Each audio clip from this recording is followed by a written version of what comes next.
The auctioneer's gavel came down with a thunderous crack, silencing the rowdy crowd gathered outside the Leadville, Colorado courthouse on that sweltering summer day in 1878.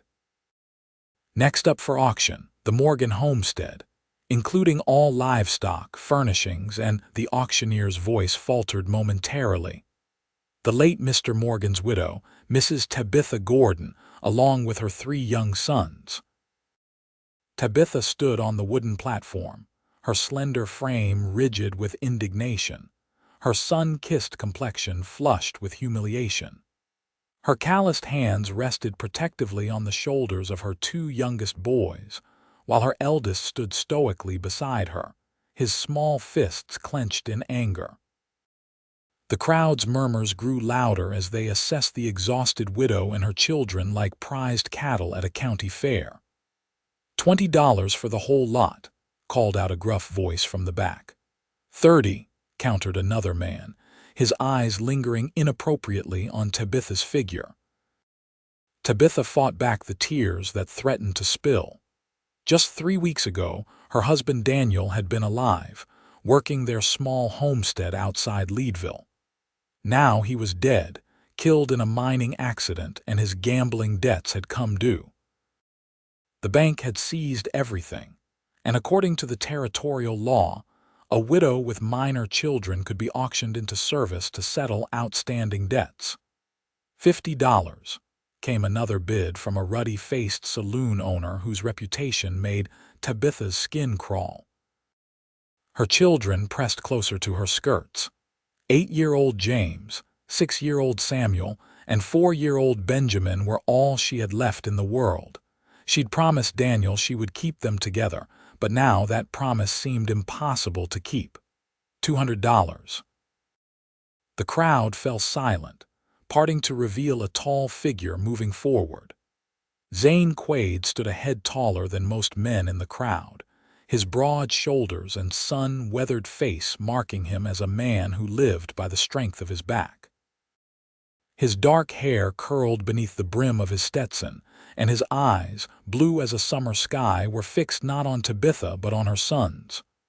$200, he repeated, his voice clear and steady, for the family. The auctioneer blinked in surprise. $200 is the bid for the widow Morgan and her 3 sons. Do I hear $250? Silence fell over the crowd. $200 was more than most men earned in 3 months of hard labor. The saloon owner spat in the dirt and turned away. Going once, the auctioneer called, going twice. His gavel came down. Sold to Mr. Quaid. Tabitha's heart hammered against her ribs as Zane Quaid approached the platform. At 28, she had never imagined she would be sold like property, much less to a man she had only seen in passing on Leadville's busy Main Street. He was known as a hard-working ranch owner, but beyond that, Tabitha knew nothing of him. Quaid climbed the steps to the platform and faced Tabitha directly. His expression remained impassive as he addressed her. "Mrs. Gordon, my name is Zane Quaid. I own the Starlight Ranch 10 miles west of town." "I know who you are, Mr. Quaid," Tabitha replied, lifting her chin despite her humiliation. "What I don't know is why you've purchased my children and me." A faint smile touched his lips. "I need a family like yours," he said simply. "My ranch needs a woman's touch, and I could use some young hands eager to learn the cattle business." James stepped forward protectively. "My ma ain't for sale, Mr. James," Tabitha admonished gently, though her heart swelled with pride at her son's bravery. Quaid knelt down to meet James at eye level. "You're right, son. No person should be for sale, but the law is what it is, and this way you, your brothers, and your mother stay together. At my ranch, you'll have food, shelter, and fair treatment. That's my word." Tabitha studied the cowboy carefully. There was no lechery in his eyes, no cruelty in his voice, only a straightforward practicality that spoke of hard work and honest dealings. "What exactly are your expectations, Mr. Quaid?" she asked cautiously, aware of the crowd still watching. That you run the household. Cook, clean, keep things in order. He glanced at the boys. The boys will help with chores suitable to their ages. In return, you'll have your own cabin on my property, food on your table, and wages set aside that will be yours once the debt is settled. It wasn't freedom, but it was better than any alternative she could see. And how long will that take? 2 years, by my calculation, he replied. After that, you're free to stay on as paid help or make your own way. Tabitha nodded slowly. We accept your terms, Mr. Quaid. Zane, he corrected her. If we're to share a property, we might as well use our given names. Very well, Zane. The name felt foreign on her tongue. I'm Tabitha, and these are my sons, James, Samuel, and Benjamin. Zane nodded to each boy respectfully. Welcome to the Starlight Ranch family. He offered his hand to Tabitha, helping her down from the platform. My wagon's this way. We'll collect whatever personal belongings you have and head home before nightfall. As they walked through the parting crowd, Tabitha felt the weight of 100 stares. Some pitying, some judgmental, all curious about the fate of the widow and her sons. She held her head high, though her future had never been more uncertain. Their belongings fit in a single trunk clothing, a family Bible, a few small toys for the boys, and a porcelain figurine that had been a wedding gift. The rest had been seized and would be auctioned separately. Zane loaded the trunk into his wagon without comment, then helped Tabitha and the boys onto the bench seat. As they left Leadville behind, Tabitha watched the town shrink into the distance. Her life there was over. What waited ahead at Starlight Ranch was a mystery, but at least her boys were with her. For now, that would have to be enough. The journey to Starlight Ranch was mostly silent. The boys, exhausted from the emotional ordeal, dozed against Tabitha while she remained alert, studying the landscape that would be her new home. The rugged Colorado terrain spread out before them, vast and beautiful in its wild simplicity. Your husband, Zane finally spoke, breaking the long silence. I heard he was a miner. Yes, Tabitha replied, her voice tight, though he fancied himself a gambler as well, hence our situation. Zane nodded without judgment. Many men have lost their way at a card table. I'm sorry for your loss, regardless of the circumstances. His simple sympathy, devoid of condemnation, caught Tabitha off guard. Thank you, she managed. As the wagon crested a hill, Starlight Ranch came into view. A substantial 2-story house stood proudly against the backdrop of the Rocky Mountains, with several outbuildings, corrals, and a small bunkhouse completing the picture. Fields of grazing cattle stretched out across the valley, more than Tabitha had expected. Your ranch is larger than I imagined, she remarked. Started with 10 acres and 5 head of cattle 12 years ago, Zane explained. Worked and saved, bought land when others gave up and headed back east. Now it's just over 400 acres with 200 head. And you run this all alone? Tabitha couldn't hide her surprise. I have 2 ranch hands, brothers named Hank and Tom Fletcher. Good men. They bunk in the bunkhouse. Zane pointed to the small structure near the barn. They handle the cattle and most of the heavy work, but they're gone now on a cattle drive to Denver. Should be back in about 3 weeks. As they pulled up to the main house, Tabitha noticed how well maintained the exterior was, with a fresh coat of paint and solid construction. The inside, however, might be another story entirely if a bachelor had been keeping house alone. Zane helped them down from the wagon. That cabin there, he pointed to a small but sturdy structure about 50 yards from the main house, will be yours. It's simple but sound. I've had it cleaned up, put in fresh bedding. Tabitha was surprised. I thought, wouldn't you want me in the main house? To keep house? You'll work in the main house during the day, Zane explained. But nights and Sundays, that cabin is your home, your private space with your boys. I figured you'd appreciate that more than servants' quarters in the main house. The consideration behind the gesture wasn't lost on Tabitha. That's very thoughtful, Mr. Quaid. Zane, she corrected herself. It's nothing. He seemed almost embarrassed by her gratitude. Let's get you settled. You must be tired, and I reckon those boys could use a good meal. Inside the cabin, Tabitha found it was indeed simple but clean and well appointed. A main room with a small stove, table and chairs, and two small bedrooms, one with a double bed for her, the other with two sets of bunk beds for the boys. Basic furnishings, but of good quality. A stack of firewood was neatly piled beside the stove, and to her surprise, she found the pantry stocked with basic provisions. I wasn't sure what you might need right away, Zane explained, noticing her inspection of the pantry. Figured enough to get you through a few days at least. This is more than fair, Tabitha admitted, still trying to reconcile this man's actions with her preconceived notions of what her fate might be. I'll leave you to get settled, Zane said, moving toward the door. There's a wash basin and water pump out back. Outhouse is just beyond. If you're up to it, perhaps you could come to the main house for supper around 6. If not, there's enough here for you to make something simple. Tabitha considered for a moment. We'll join you for supper. It's best we all get accustomed to new routines quickly. Zane nodded, seemingly pleased with her practicality. 6 o'clock then. I'm no great cook, so don't expect much. After he left, Tabitha sat heavily on one of the chairs, the events of the day finally catching up with her. James came to stand beside her, his young face serious.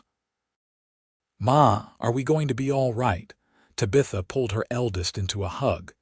Yes, James, I believe we are. Mr. Quaid seems to be a fair man. But he bought us, Samuel interjected from where he was exploring the small bedroom, like we were horses. He kept us together, Tabitha corrected gently. And he's giving us a chance to earn our freedom properly. That's more than many would do. Benjamin climbed onto her lap, his small arms wrapping around her neck. I'm hungry, Ma. We'll eat soon, little one. First, let's unpack our things and make this place our home for now. As they unpacked their meager possessions, Tabitha tried to quiet the uncertainty in her heart. Zane Quaid was an enigma, a man who would spend $200 to buy a ready-made family, yet seemed to have no immediate designs on her as a woman. His promise of eventual freedom could be empty, of course, but something in his direct gaze had conveyed honesty. For now, she would be vigilant but open to the possibility that fortune had smiled on her family after all. The alternative was too bleak to contemplate. At precisely 6 o'clock, Tabitha and her sons presented themselves at the main house. She had washed their faces, combed their hair, and made them change into their cleanest clothes. Appearances mattered, especially on this first evening in their new situation. Zane answered her knock promptly. He had changed as well, his work clothes replaced by a clean shirt and trousers, his hair still damp from washing. The main house was surprisingly tidy, with simple, sturdy furniture and practical arrangements. The smell of cooking food filled the air, not unpleasant but certainly not expertly prepared. Come in, he invited, stepping aside. Kitchen's through here.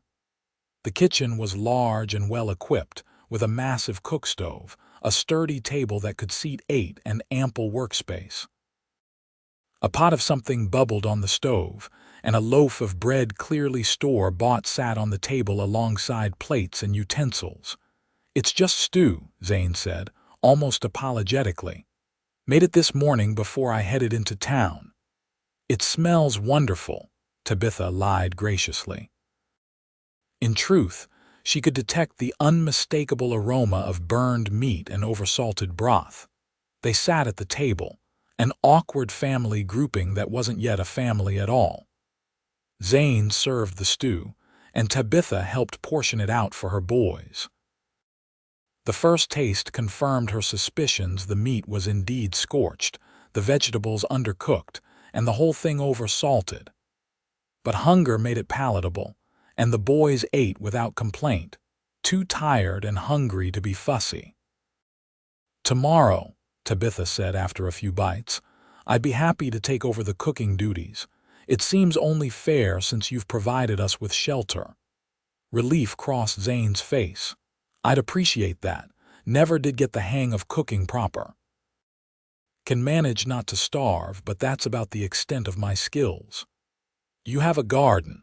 Tabitha asked, already mentally planning meals and provisions. "Started 1-3 springs back. It's behind the house, though I fear it's more weeds than vegetables now. Haven't had time to tend it proper." "We can help with that," James volunteered unexpectedly. "Ma taught us about growing things at our old place."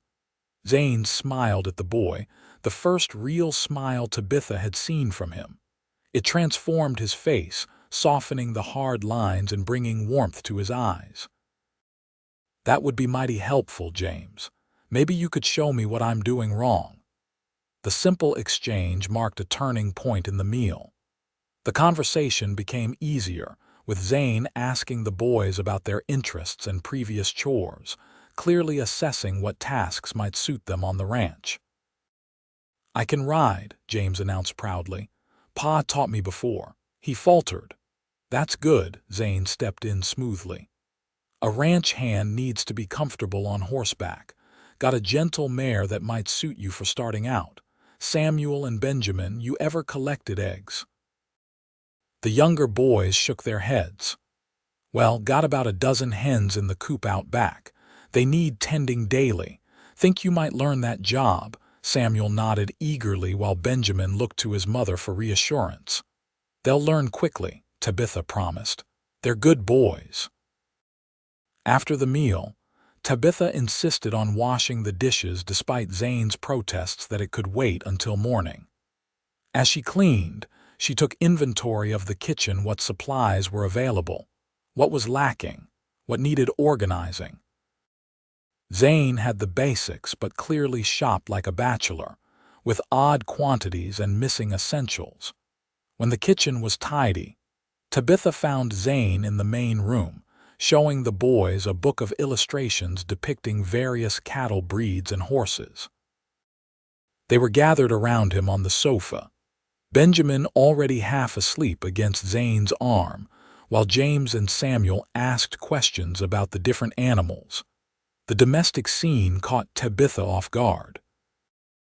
There was something so natural about it, as if Zane had always been there with her sons, teaching them about ranch life. It stirred an unexpected emotion in her chest, not romantic interest, certainly not so soon after Daniel's death, but a kind of cautious hope. "We should return to our cabin," she said softly. "It's been a long day and the boys need proper rest." Zane looked up, seemingly surprised at how much time had passed. "Of course. Let me walk you back." "That's not necessary. I insist," he said, gently shifting the now sleeping Benjamin into his arms. "It's dark and you don't know the property yet. Wouldn't want you stumbling into a gopher hole or startling the livestock." With Benjamin in Zane's arms and Samuel and James walking sleepily beside Tabitha, they made their way to the cabin. The night was clear, with stars scattered across the vast Colorado sky like diamonds on black velvet. The air was cool but not cold, carrying the scent of pine and earth. At the cabin door, Zane carefully transferred Benjamin to Tabitha's arms. The boy stirred but didn't wake. "I rise at dawn," Zane said quietly. "But take your time tomorrow. Get the boys settled. We can discuss duties and such over breakfast." "We'll be ready to work," Tabitha assured him.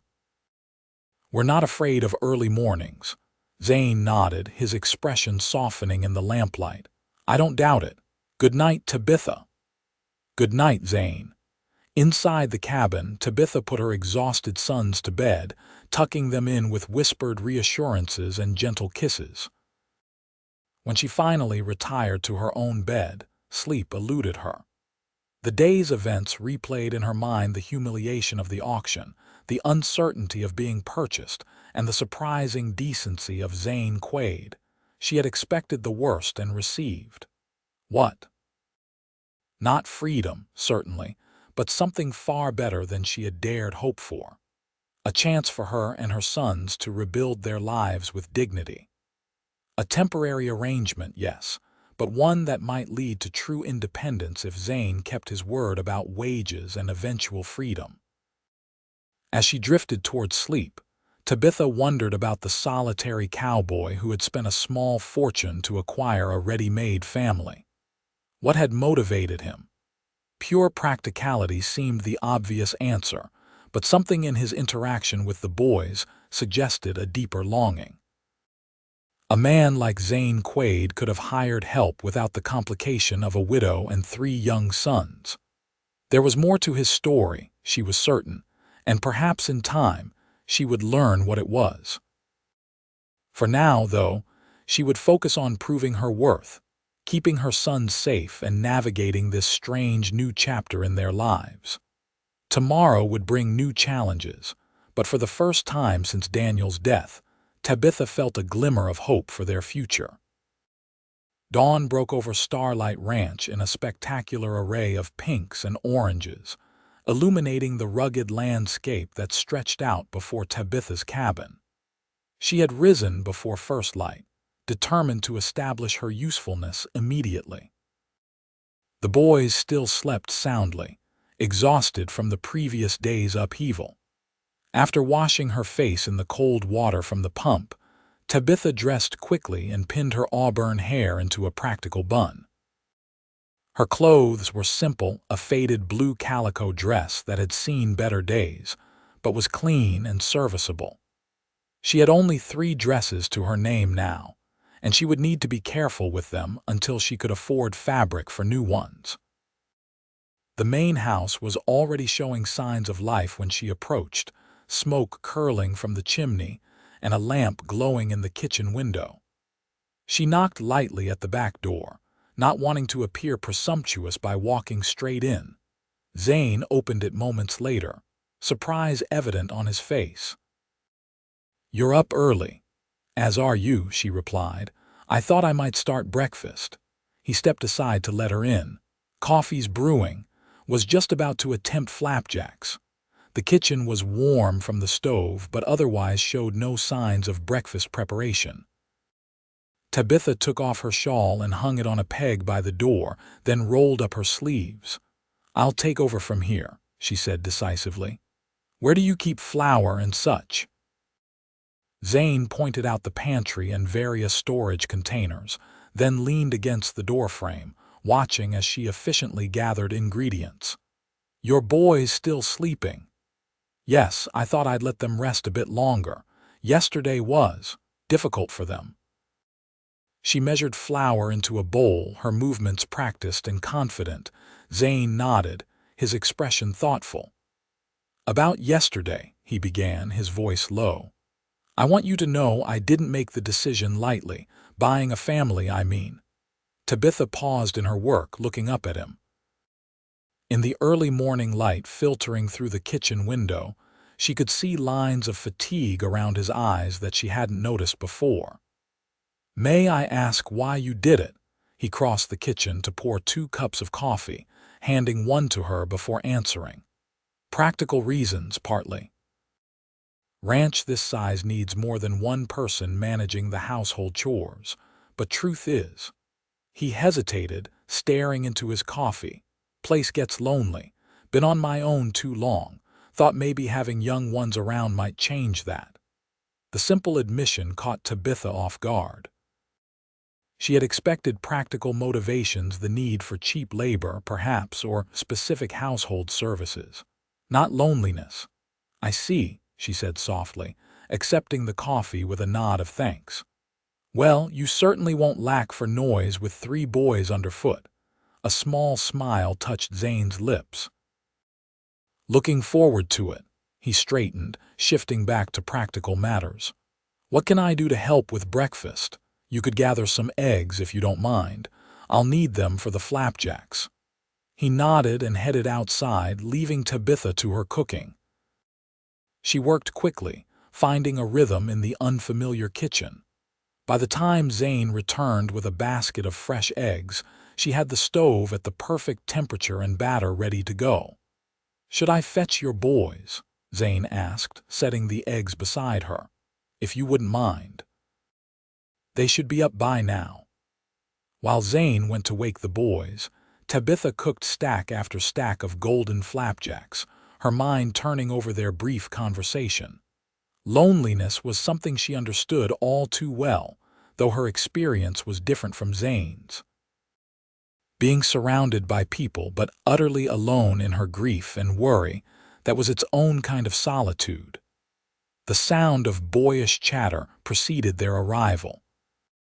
James, Samuel, and Benjamin tumbled into the kitchen with Zane following, all 3 boys looking more rested and cheerful than they had the previous day.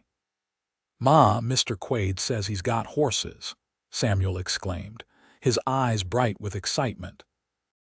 "And chickens and cows and a dog," Benjamin added, climbing onto a chair at the table. "We'll see all of it after breakfast," Tabitha promised, setting a platter of flapjacks on the table. "Now wash your hands, all of you." Breakfast was a livelier affair than supper had been. The boys, refreshed by sleep and encouraged by Zane's friendly manner, peppered him with questions about ranch life. Zane answered patiently, clearly enjoying their curiosity. "Can I really ride a horse today?" James asked between bites. "If your mother agrees, I'll show you the mare I mentioned last night. She's gentle enough for a beginner." James looked pleadingly at Tabitha. "Please, Ma." Tabitha hesitated. Daniel had taught James the basics of riding, but that had been over a year ago, and horses could be dangerous. Still, ranch life would require all of them to adapt to new skills and challenges. "You may, but you must follow Mr. Quaid's instructions exactly," she said firmly. "No showing off or taking risks." James nodded solemnly. "Yes, madam." After breakfast, Zane gave them a proper tour of the ranch, starting with the barn and livestock areas. The barn was large and well built, housing 8 horses in comfortable stalls. The hayloft was stacked with fresh hay, and all the tack and equipment were neatly organized. "This is Daisy," Zane said, introducing James to a dappled gray mare with gentle eyes. "She's steady and patient, good for learning." James approached the horse cautiously, letting her sniff his hand before gently stroking her nose. The horse nickered softly, seeming to approve of the boy. "She likes you," Zane observed with a smile. "We'll start your riding lessons this afternoon." The chicken coop came next, where Samuel and Benjamin were delighted to discover newly hatched chicks peeping beneath their mother's protective wings. Zane showed them how to collect eggs carefully, explaining the importance of daily gathering. "Chicken feed's kept in that barrel there," he pointed out. "They need fresh water daily, too. Think you boys can handle that?" Samuel puffed up with importance. "Yes, sir. We'll take good care of them." "I know you will," Zane replied, his tone suggesting genuine confidence rather than mere indulgence. The vegetable garden behind the house was indeed overgrown, but Tabitha could see the good bones beneath the weeds. "The soil looks rich," she noted, kneeling to examine it closer. "With some work, we could have a productive garden again." "Whatever you think best," Zane said. "I'll provide any seeds or tools you need." The tour concluded at the main house, where Zane showed Tabitha the rooms she would be responsible for maintaining. The house was larger than it appeared from outside, with 4 bedrooms upstairs, a formal dining room in addition to the kitchen, a comfortable sitting room, and even a small study. "It's a lot to maintain," Tabitha observed, already mentally cataloging the cleaning and organizing that would be needed. "Don't expect perfection," Zane assured her. "Just basic tidiness and meals. The ranch comes first, always has." "Nevertheless, I'll see it properly kept," Tabitha promised. "It's a fine home, deserving of care." By midday, they had settled into a tentative routine. Tabitha worked in the main house, cleaning and organizing the kitchen first, while the boys tackled their assigned chores under Zane's patient guidance. Samuel and Benjamin tended the chickens, delighting in their new responsibility, while James helped Zane with more physically demanding tasks, eager to prove himself useful. After the midday meal, a simple affair of sandwiches and cold cider, Zane kept his promise to James about riding lessons. Tabitha watched from the corral fence as Zane patiently showed her eldest how to saddle Daisy properly, explaining each step with care. "My husband never had that kind of patience," she remarked to herself, remembering Daniel's quick temper when James didn't grasp new skills immediately. The afternoon passed quickly, with Tabitha organizing the pantry and planning meals for the coming days. She found that Zane kept the house better stocked than she had initially assumed, though many items were poorly organized or stored improperly. By late afternoon, she had created a working inventory of supplies and a list of items they would need from town soon. Supper that evening was the first truly home-cooked meal the ranch had seen in some time: roasted chicken with herbs, potatoes, and fresh bread that Tabitha had baked that afternoon.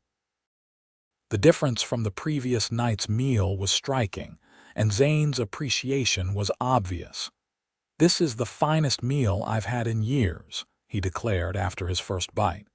"Mrs. Gordon, Tabitha, you're a marvel in the kitchen." Tabitha felt her cheeks warm at the compliment. "It's nothing special, just simple food properly prepared." "Nothing simple about it," Zane insisted. "If this is how you cook every day, I've made the best investment of my life." The casual reminder of their arrangement that she was, in essence, an investment momentarily dampened Tabitha's spirits, but she pushed the thought aside. Their situation was what it was, and Zane had been nothing but fair and kind so far. The boys chattered excitedly throughout the meal, each eager to share the day's accomplishments.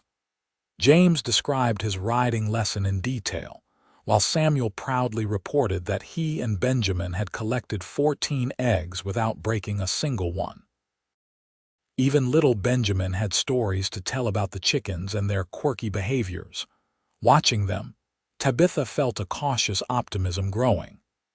They were adapting quickly to ranch life, finding joy in new experiences despite the circumstances that had brought them here. Perhaps in time they might even thrive. After the dishes were cleaned and put away, Tabitha prepared to lead her tired boys back to their cabin for the night. Zane walked them to the door, pausing before they left. "I have business in town tomorrow," he announced. "Need to order supplies and check on some arrangements. Would you and the boys care to join me? Might be good for you to see more of Leadville, get to know some folks." Tabitha considered the offer. On one hand, the prospect of being seen in town with Zane might lead to gossip about their arrangement. On the other hand, they would need to establish themselves in the community eventually, and hiding away would only fuel speculation. "Yes, I think that would be good," she decided. "There are some items we need that aren't on the ranch. We'll leave after breakfast then." Zane hesitated, then added, "Might be some talk, about our situation. People in town heard about the auction." Tabitha lifted her chin slightly. "I'm aware. But I won't hide away as if we've done something shameful.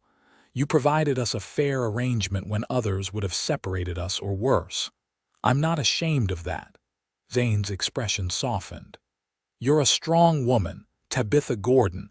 Your husband was a fortunate man." The unexpected compliment caught her off guard. "Thank you," she managed, suddenly eager to retreat to the privacy of her cabin. "Good night, Zane." As they walked back to their cabin in the gathering twilight, James moved to walk beside Tabitha. "Ma," he asked quietly. "Yes, James."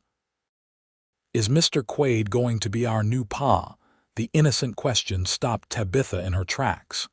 "No, James. Mr. Quaid is our employer. We work for him in exchange for living here."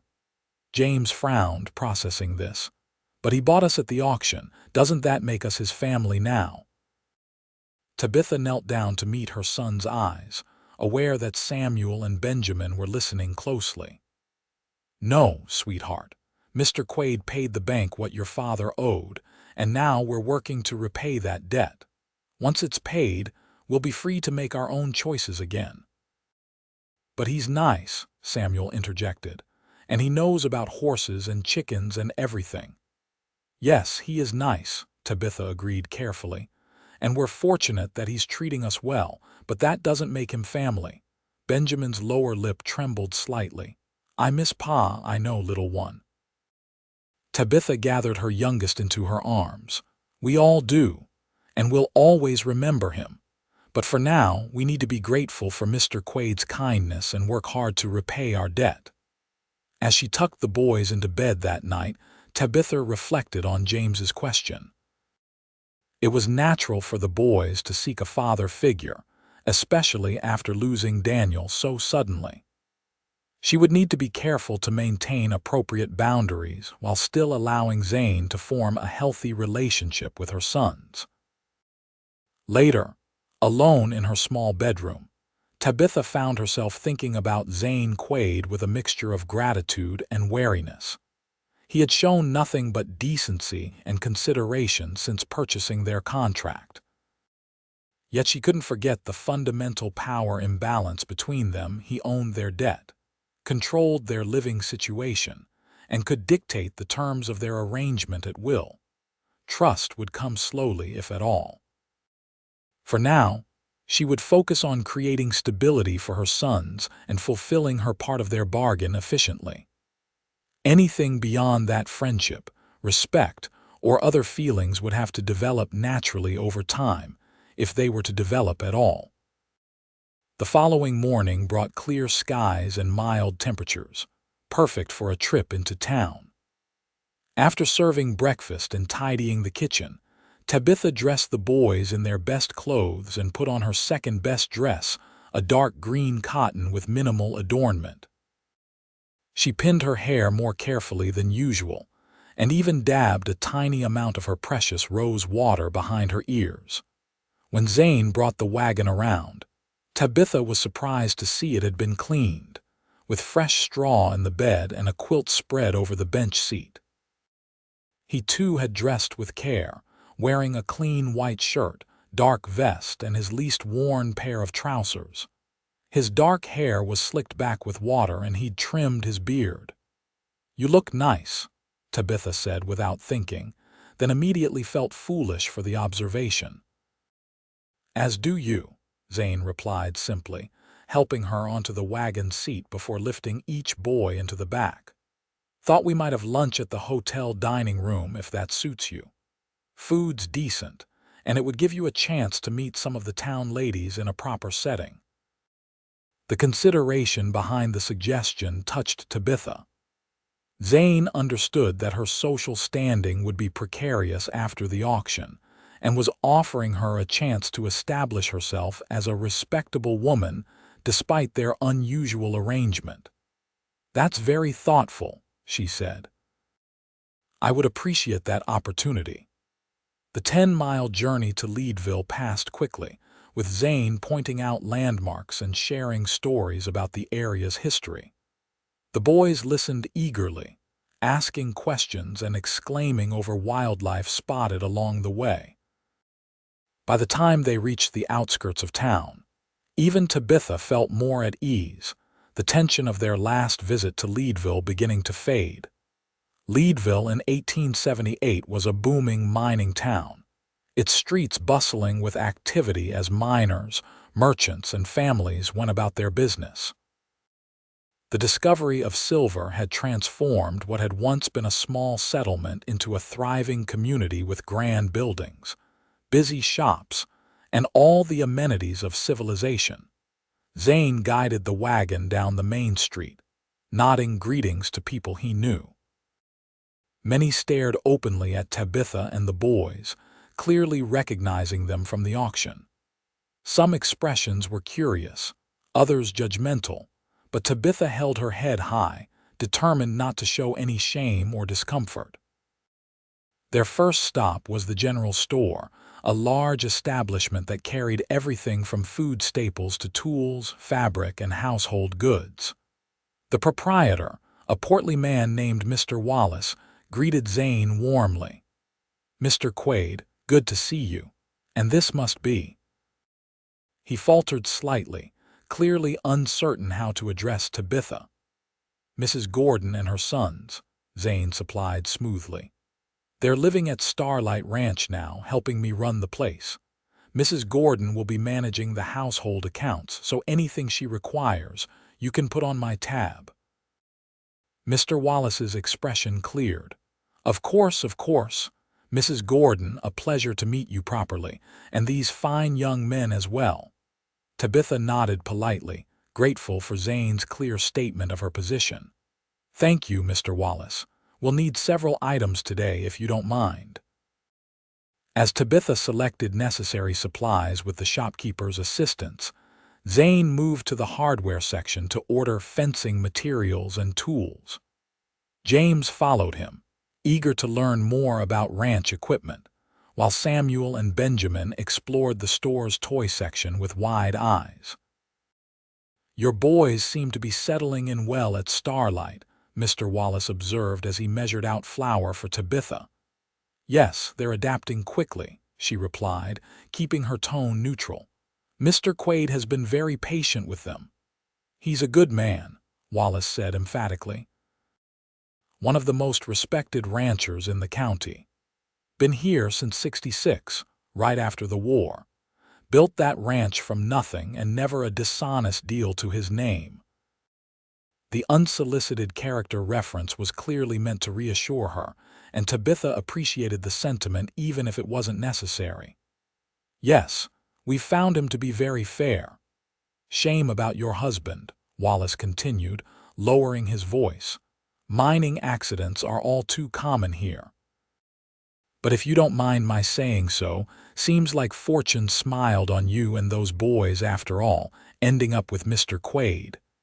Before Tabitha could respond, a woman's voice interrupted from behind her. "So it's true then. The widow from the auction."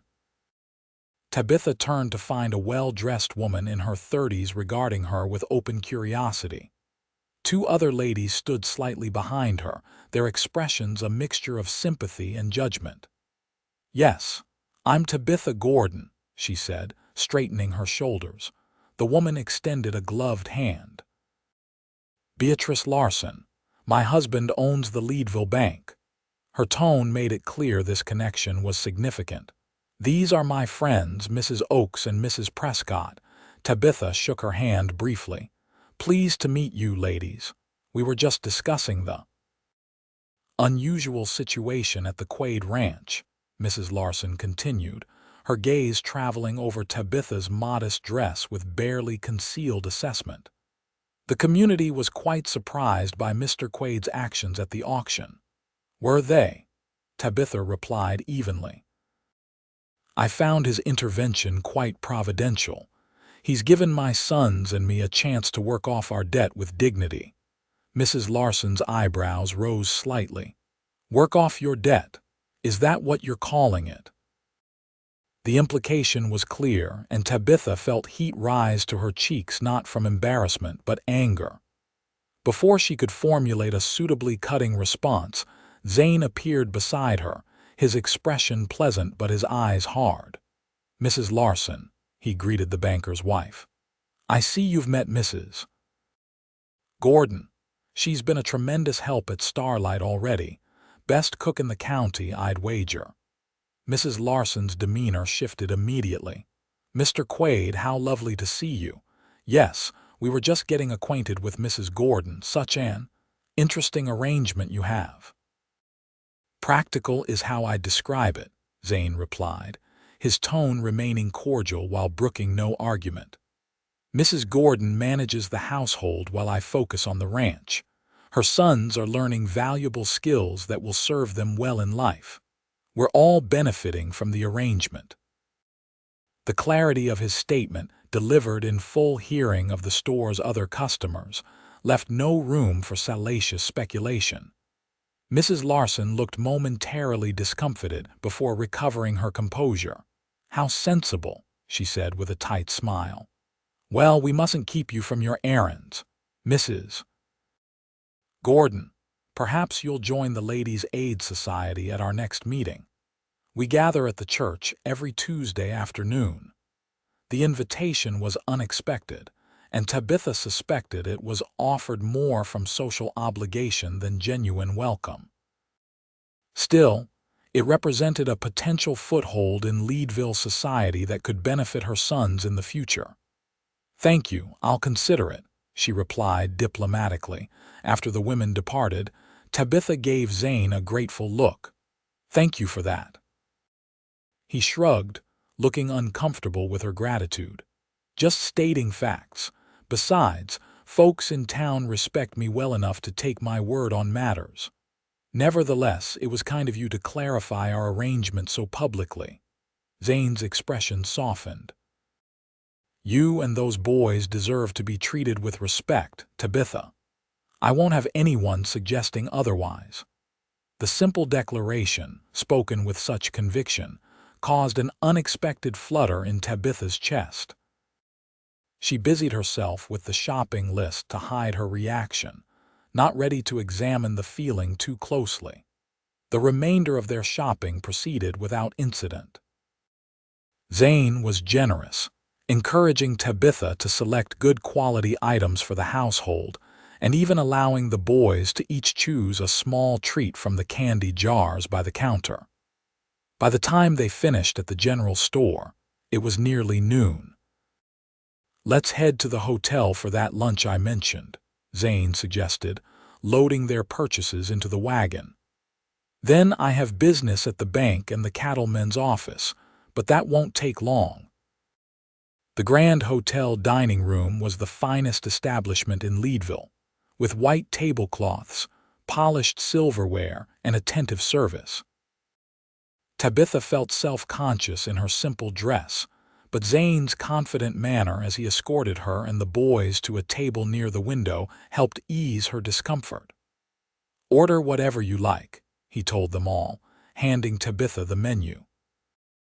"The roast beef is particularly good, and they make an excellent apple pie." The meal was indeed excellent, and Tabitha found herself relaxing as they ate. The boys were on their best behavior, using the table manners she had taught them and speaking quietly. Several prominent citizens stopped by their table to greet Zane, and he introduced Tabitha and the boys each time, his tone making it clear they were to be respected. By the time they finished dessert, the apple pie was indeed exceptional. Tabitha felt a small sense of triumph. They had faced the town's scrutiny and emerged with their dignity intact, thanks largely to Zane's public support. "I'll take you to the Mercantile next," Zane said as they left the hotel. "Thought you might want to look at fabric. The boys will need new clothes before winter, and you might want something for yourself as well." Tabitha started to protest that they could make do with what they had, but something in Zane's expression stopped her. He wasn't offering charity. He was making a practical investment in people who worked for him. At least, that's what she told herself as they entered the Mercantile, and she found herself selecting sturdy cotton for boys' shirts and trousers, and even a length of pretty blue calico that would make a new Sunday dress for herself. The afternoon passed quickly as they completed their errands. Zane conducted his business at the bank, while Tabitha took the boys to the bookshop, where he had instructed her to select a few books for the children, and anything she might enjoy as well. By mid-afternoon, the wagon was loaded with their purchases, and they were ready to head back to Starlight Ranch. As they left town, Tabitha noticed that Zane seemed more relaxed than he had been on the journey in. "You were concerned about today, weren't you?" she asked quietly, while the boys played with their new wooden toys in the back of the wagon. Zane glanced at her, then back at the road. "Wasn't sure how folks would react. Small towns can be hard on people in unusual situations, like a widow and her sons being purchased at auction." Tabitha said wryly. A faint smile touched his lips. "Something like that. But you handled yourself well, dignified, proper." "As did you," she acknowledged. "Your support made all the difference." They lapsed into comfortable silence for several miles, each lost in their own thoughts. The afternoon sun cast long shadows across the trail, and the mountains rose majestically in the distance, their peaks still capped with snow despite the summer heat. "May I ask you something personal?" Tabitha finally ventured. Zane nodded, his eyes still on the trail ahead. "You mentioned you came here after the war. Were you a soldier?" "Union cavalry," he confirmed. "From Pennsylvania originally. Enlisted in '62 when I was 18, fought through to the end." "And your family," a shadow crossed his face. "Lost my parents before the war, no siblings. Had an uncle in Denver who suggested I try my hand at ranching out here afterward. Worked for other ranchers for 3 years, saved every penny, then bought my first piece of land." "You've accomplished a great deal on your own," Tabitha observed. "Had help along the way," he said, his modesty genuine. "Good neighbors, fair business partners, but yes, mostly on my own." He paused, then asked, "What about you?" "Where were you before Leadville?" "Missouri originally," Tabitha replied. "Daniel brought us west 2 years ago, chasing silver dreams like so many others. He worked in the mines while I kept house and raised the boys. We were managing well enough until—" She hesitated. "Until he started gambling. Said it was a faster way to make our fortune than digging in the mines." "I'm sorry," Zane said quietly. "Must have been hard, watching that happen." The simple empathy in his voice nearly undid her composure. Few people had acknowledged how difficult Daniel's gambling had been for her, even before his death and the resulting financial ruin. "It was," she admitted. "But we survived, and now we have a chance to build something new." She glanced back at her sons, who were pointing out shapes in the passing clouds. "They're resilient children. Already they seem happier than they've been in months." "They're good boys," Zane agreed. "Smart, too. James has a real way with horses already, and Samuel's more careful with those eggs than most grown men would be." Pride warmed Tabitha's heart at his assessment of her sons. "Thank you. They've had to grow up quickly, but I try to let them be children when possible." "As they should be," Zane said firmly. "Plenty of time for hard work when they're older. For now, they need play and learning in equal measure." His understanding of children surprised Tabitha, given that he had lived alone for so long. "You seem to know a lot about raising boys for a bachelor." A fleeting sadness passed across his features. "Had a younger brother once. Raised him after our parents passed. He didn't make it through the war." "I'm sorry," Tabitha said softly, understanding now some of the loneliness that had prompted him to bring her family to his ranch. Zane nodded his acknowledgement of her sympathy, but didn't elaborate further. They rode in companionable silence for the remainder of the journey, the connection between them deepening imperceptibly with each passing mile. As summer gave way to autumn, life at Starlight Ranch settled into a comfortable routine. Tabitha managed the household with quiet efficiency, turning the main house into a true home with small touches that Zane seemed to appreciate, though he rarely commented directly. The vegetable garden flourished under her care, providing fresh produce for their meals and preserves for the coming winter. The boys thrived in the ranch environment. James spent every spare moment with the horses, showing a natural aptitude that impressed even Hank and Tom Fletcher when they returned from the cattle drive. Samuel proved to have a meticulous nature, keeping immaculate records of egg production and helping Tabitha with household accounts. Even little Benjamin found his place, becoming the self-appointed guardian of the ranch cats and learning to identify various birds and small animals on the property. Zane worked from dawn until dusk most days, managing the cattle, repairing fences, and handling the business aspects of the ranch. But he always made time for the boys, teaching them riding, roping, and other ranch skills with patient instruction. In the evenings, he often read to them from books about the West or told stories of his own adventures as a young rancher. Tabitha watched the growing bond between Zane and her sons with mixed emotions. On one hand, she was grateful that they had found a positive male influence after the chaos of Daniel's final months. On the other hand, she worried about what would happen when their 2-year contract was complete.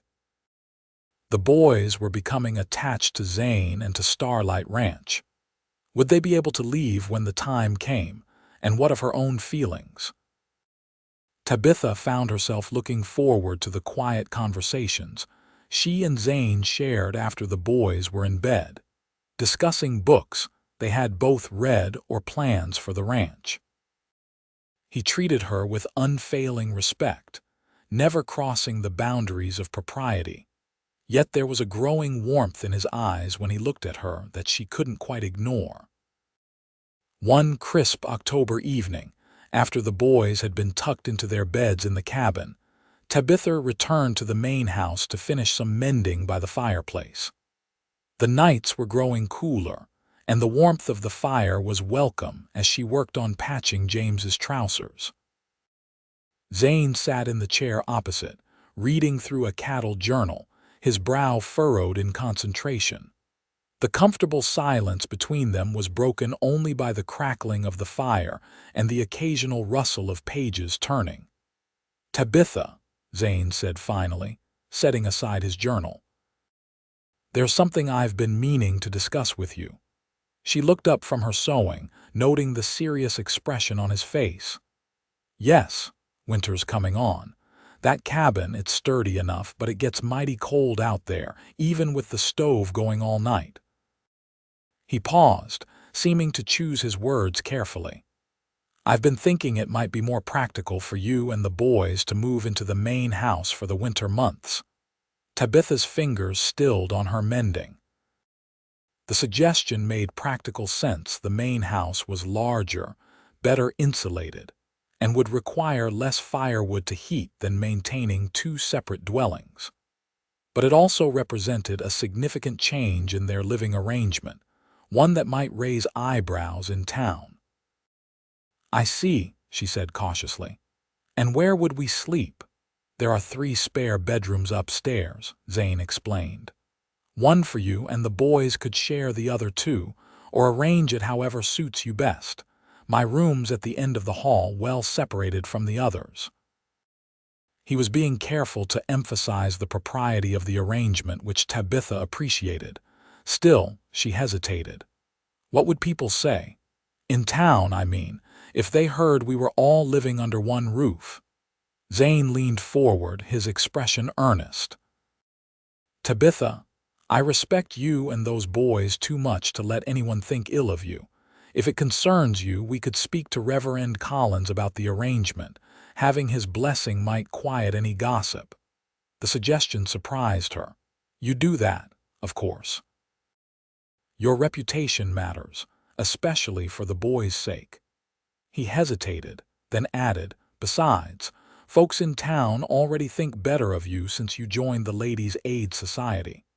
Mrs. Larson herself told me you've become one of their most valued members." Tabitha smiled slightly at that. She had indeed joined the Ladies' Aid, finding that working alongside the town's women to provide for the less fortunate gave her a sense of purpose beyond her duties at the ranch. Slowly, she had earned their respect, if not quite their friendship. "I'll consider it," she promised. "It does make practical sense, especially with the snow coming." Zane nodded, looking relieved. No rush to decide, just wanted to make the offer before the weather turns. They lapsed into silence again, but Tabitha found she could no longer focus on her mending. The prospect of moving into the main house stirred conflicting emotions in her. There was the practical aspect. Certainly the cabin did get terribly cold at night, and she worried about the boys falling ill. But there were other considerations too, less tangible but equally important. Living under the same roof as Zane would blur the lines of their arrangement in ways that might complicate their future separation. The boys already adored him. Seeing him daily at breakfast and supper was one thing, but sharing a home entirely was another matter. And then there were her own feelings to consider, feelings she had been carefully avoiding examining too closely. "There's something else," Zane said suddenly, breaking into her thoughts. "Tom Fletcher's sister is arriving from Denver next week. She's a widow too, with a young daughter. Tom says she's looking for a fresh start, maybe work as a housekeeper or cook somewhere in town." Tabitha looked up, puzzled by this apparent change of subject. "That's good for her, I suppose. Thought maybe she could stay in your cabin if you decide to move into the main house," Zane continued. "Give her time to find her feet in Leadville. She could help with the chickens and garden, earn her keep until she finds permanent arrangements," understanding dawned. "So there would be another woman on the property." Zane nodded, his expression slightly awkward.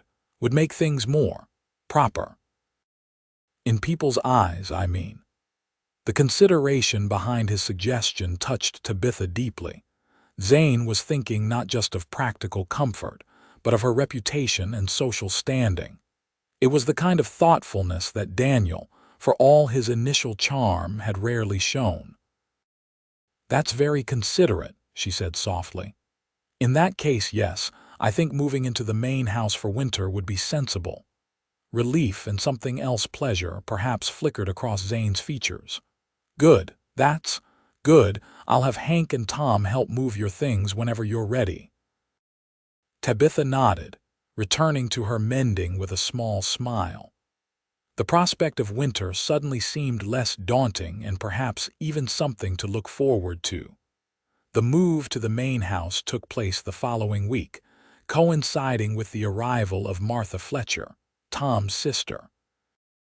She was a pleasant woman in her early 30s, with a quiet manner, and a 10-year-old daughter named Lucy, who immediately became friends with Samuel. The presence of another woman and child on the property did indeed make the new living arrangement seem more conventional, and Tabitha found herself relaxing into the change more easily than expected. The main house came alive with the sounds of children in a way it hadn't for years. The boys quickly claimed favorite spots: James by the study window where he could watch the horses in the corral, Samuel at the kitchen table where he helped Tabitha with baking, and Benjamin on the hearth rug where he played with a set of wooden animals Zane had carved for him. Zane himself seemed to blossom in their company. He laughed more often, told stories by the fire in the evenings, and even began teaching the boys to play checkers and other games. Watching him with her sons, Tabitha sometimes forgot that their arrangement was temporary, that in less than 2 years they would be expected to move on. Winter descended on Starlight Ranch with a fierce blizzard in late November that confirmed the wisdom of their move. For 3 days, snow fell relentlessly, piling against the windows and doors until the world outside was transformed into a white wilderness. Inside, however, all was warm and secure. Tabitha and Martha cooked hearty meals. The children played board games and read from the books Zane had provided. and even the men seemed content to be forced into idleness for a few days. On the evening of the third day, as the storm finally began to abate, they gathered in the sitting room after supper. Hank played the harmonica while Tom told tall tales that made the children giggle. Martha was teaching Lucy to knit, and Tabitha sat near the fire, working on a quilt she had started for Benjamin's bed. Zane entered from the kitchen with a tray of hot chocolate for everyone, a special treat he had purchased on their last trip to town. As he distributed the mugs, his fingers brushed against Tabitha's, lingering just a moment longer than necessary. She glanced up, meeting his eyes, and what she saw there made her breath catch warmth, appreciation, and something deeper that she wasn't ready to name. "Thank you," she murmured, accepting the mug with slightly trembling hands. "My pleasure," he replied softly before moving on to serve the others. Later that night, after the children were asleep and the house had quieted, Tabitha stood at her bedroom window, gazing out at the moonlit snow that blanketed the ranch. The storm had passed, leaving behind a pristine landscape that glittered under the clear night sky. A gentle knock at her door startled her from her reverie. She tightened her shawl around her shoulders before opening it a crack, surprised to find Zane standing in the hallway, a leather-bound book in his hands. "I'm sorry to disturb you," he said quietly. "I found this while organizing some things in the study and thought you might enjoy it." He handed her the book, a collection of poetry by Elizabeth Barrett Browning. Tabitha took it carefully, running her fingers over the embossed cover. "It was my mother's," Zane explained. "She loved poetry. Used to read it aloud on winter evenings, much like this one." The gift was unexpectedly personal, a glimpse into Zane's past that he rarely shared. "I'll treasure it," Tabitha promised. "Thank you." Zane nodded, then seemed to hesitate as if wanting to say more. Instead, he simply said, "Good night, Tabitha," and turned to go. "Zane," she called softly, stopping him, we've never properly thanked you for everything you've done for us." He turned back, his expression serious in the dim light of the hallway. "There's no need. Having you and the boys here." He paused, searching for words. "It's made Starlight feel like a home again, not just a place to work." The simple confession touched something deep within Tabitha. "For us as well," she admitted. "The boys are happier than they've been in a long time. They adore you." "And I them," Zane said, his voice low. "They're fine boys, Tabitha. You've raised them well despite difficult circumstances." Pride mingled with a strange wistfulness in Tabitha's heart. "They need a good man in their lives, someone steady, reliable." Unlike their father, she didn't add, but the implication hung in the air between them. "They have that in you," Zane replied, his gaze holding hers steadily. "You're the strongest person I know, Tabitha Gordon." Before she could respond to the unexpected compliment, he bid her good night once more and continued down the hallway to his own room, leaving Tabitha standing in her doorway, the book of poetry clutched to her chest, and her heart beating a strange, unfamiliar rhythm. As she closed the door and prepared for bed, Tabitha acknowledged to herself what she had been avoiding for weeks. Her feelings for Zane Quaid were growing beyond gratitude or respect. There was a tenderness developing, a warmth that suffused her whenever he was near. It wasn't the passionate whirlwind that had characterized her courtship with Daniel, but something deeper, more substantial, a connection built on shared experiences and mutual respect. But could she trust these feelings? And even if she could, what future could there be for them? In less than 2 years, their arrangement would end. She and the boys would be free to leave, and Zane would have no further obligation to them. Would he want them to stay? And if he did, would it be for her, or only for the ready-made family she brought with her? These questions circled in her mind as she drifted toward sleep. the book of poetry on her nightstand a tangible reminder of the growing complexity of her feelings for the man who had purchased her family at auction and was slowly, surely, claiming a place in her heart. Winter passed in a series of quiet, content days. Christmas brought simple but heartfelt celebrations, with Zane surprising the boys with hand-carved toys and Tabitha with a beautiful wool shawl in deep blue that matched her eyes. She had made him a quilt for his bed, pieced together in secret during late evenings when everyone else was asleep. The look on his face when he unwrapped its surprise melting into genuine emotion was a gift in itself. By February, routines were well established. Mornings began with breakfast together around the large kitchen table, followed by chores and lessons for the boys, which Tabitha supervised with books borrowed from Leadville's small library. Afternoons often found them all working together, Zane and the ranch hands tending livestock, Tabitha and Martha maintaining the household, and the children helping where they could while still finding time for play. Evenings were for reading, music, and conversation. Sometimes Zane would tell stories of his travels or of the early days of Leadville.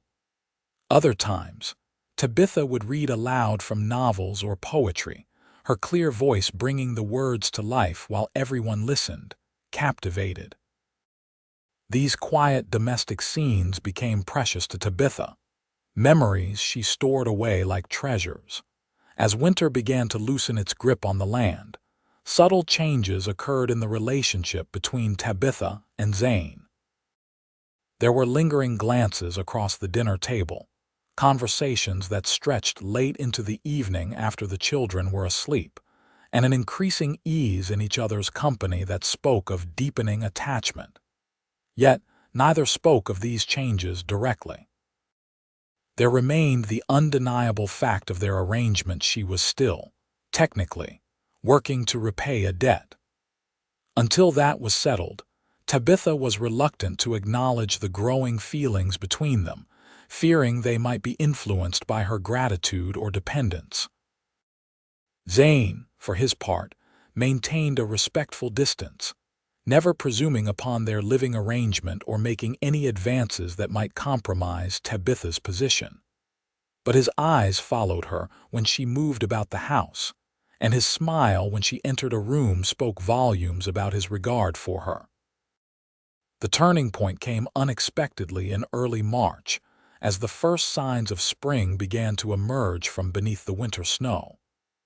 Tabitha had taken the children into town for supplies and to attend the Ladies' Aid meeting, leaving Zane and the ranch hands to their work. A sudden spring storm blew in while they were in town, not dangerous but unpleasant enough that Reverend Collins insisted they stay at the parsonage until it passed. By the time they were able to start for home, it was late afternoon, and darkness was falling rapidly. The journey back to Starlight seemed longer than usual, with the children growing tired and the horses struggling on the muddy road. When they finally reached the ranch, they found Zane waiting anxiously by the gate, having ridden out to meet them when they were overdue. "I was worried," he admitted, helping Tabitha down from the wagon. "Storm came up so suddenly." "Reverend Collins wouldn't let us leave until it passed," she explained, touched by his concern.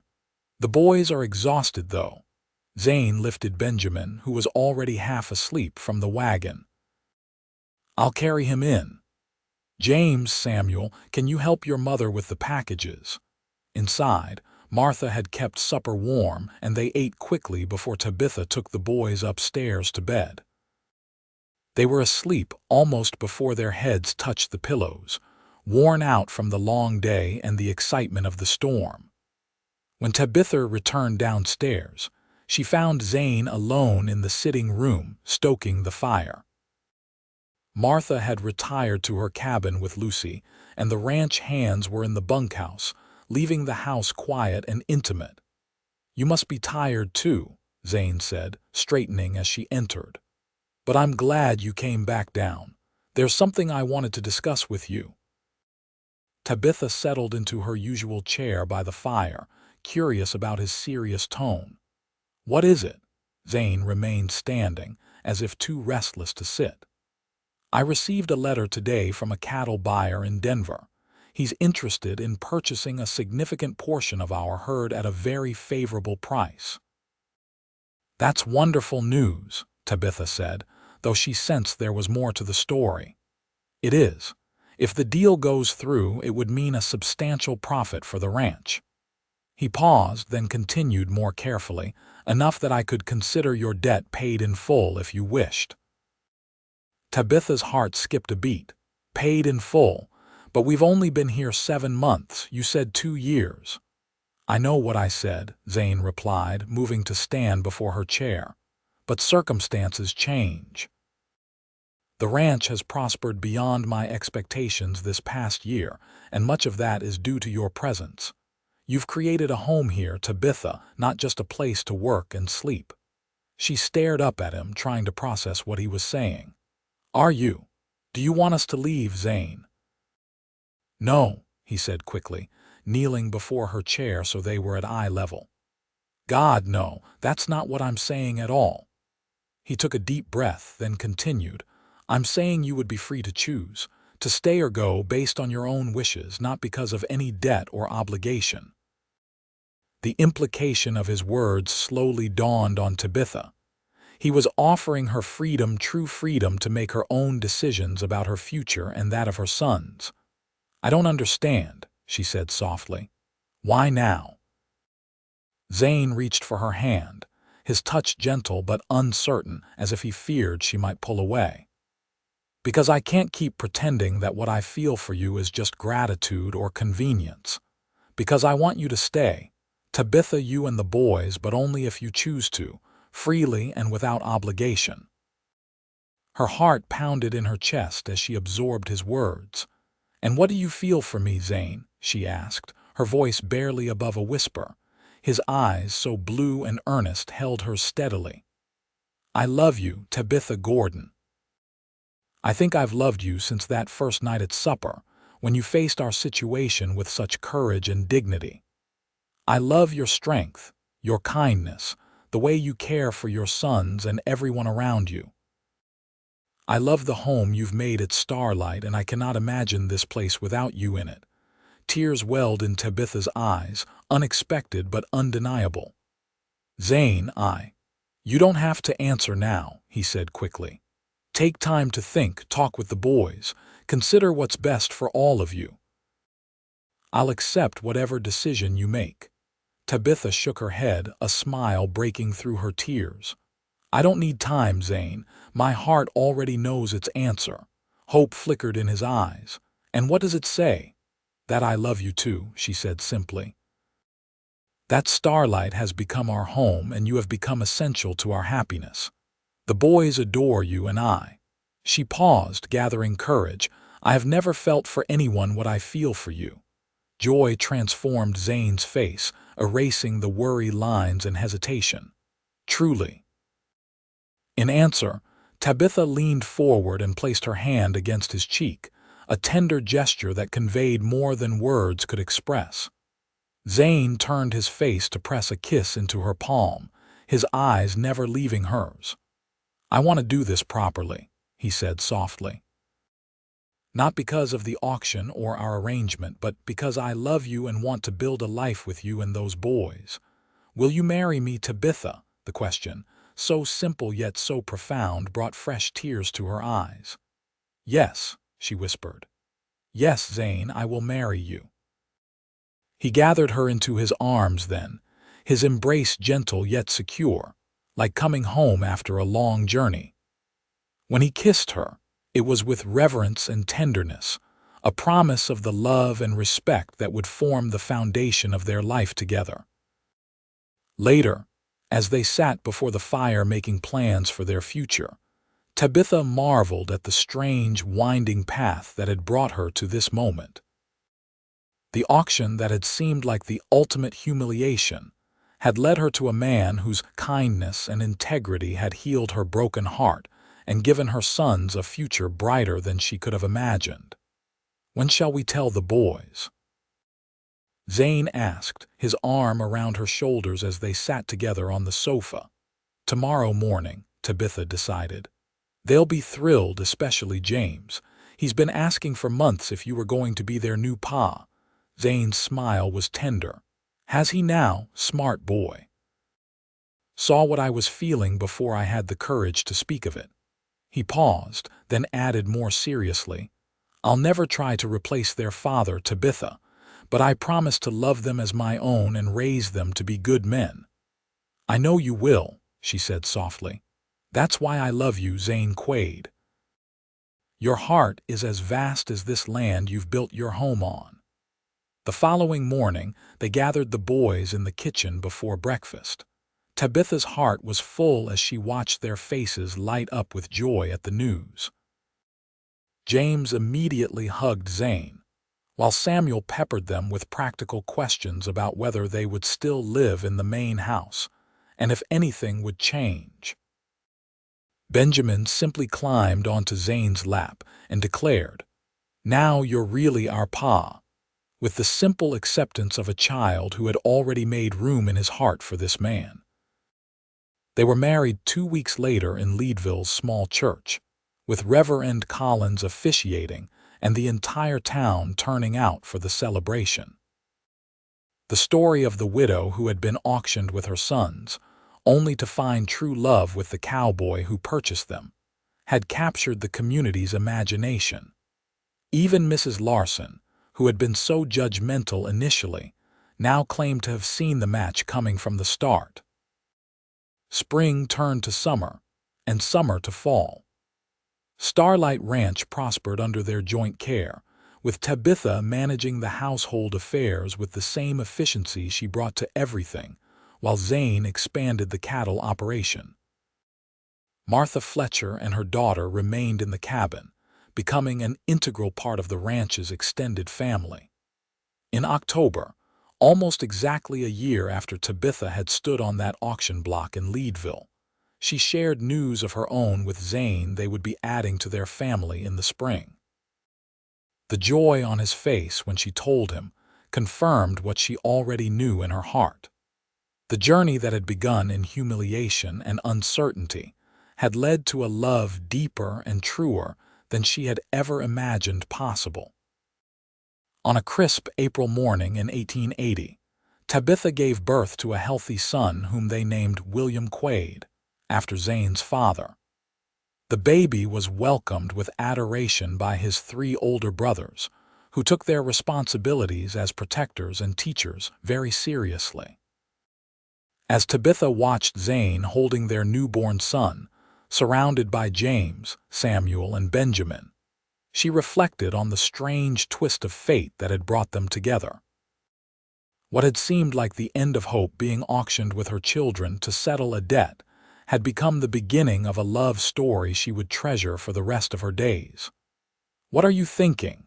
Zane asked softly, noticing her contemplative expression.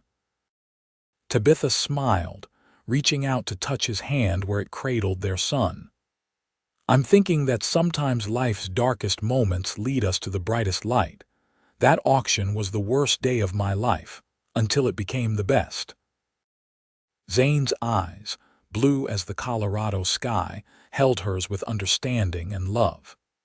"When I said I needed a family like yours, I had no idea how true those words would prove to be. You and these boys, all 4 of them now, you're everything I never knew I was missing." "And you," Tabitha replied, her heart full of gratitude and love, "are everything we never knew we needed." In the years that followed, Starlight Ranch flourished under their care. 2 more children joined their family, a daughter, Sarah, born in 1882, and another son, Robert, in 1884. The original 3 Gordon boys took the Quaid name officially when Zane adopted them, though they always honored the memory of their birth father in their hearts.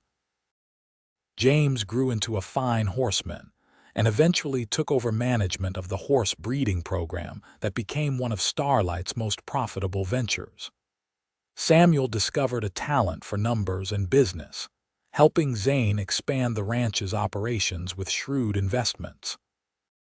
Benjamin, always the most artistic of the brothers, became known for his detailed sketches of Western wildlife and landscapes, some of which were eventually published in nature journals. Tabitha and Zane's love deepened with each passing year, weathering the inevitable storms of life with the same strength and resilience that had characterized their unusual beginning.